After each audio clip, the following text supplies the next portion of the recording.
So BODMAS simplification. First బాడ్ మాస్లో BODMAS. So first మనం సింప్లిఫై చేయాల్సింది డివిజన్. B1 ఉంది కాబట్టి D bad mass.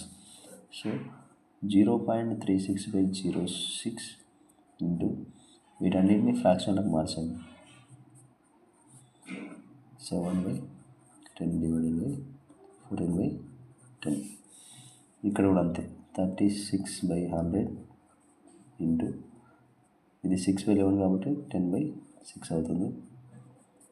5/10 minus 5/10 7/10. Division అనేది పైకి పోతే ఏమవుతుందంటే రెసిప్రోకల్ అవుతుంది. మనం ఇంట్లోకి మారుస్తుంది. 10 6 6 6/10 5/10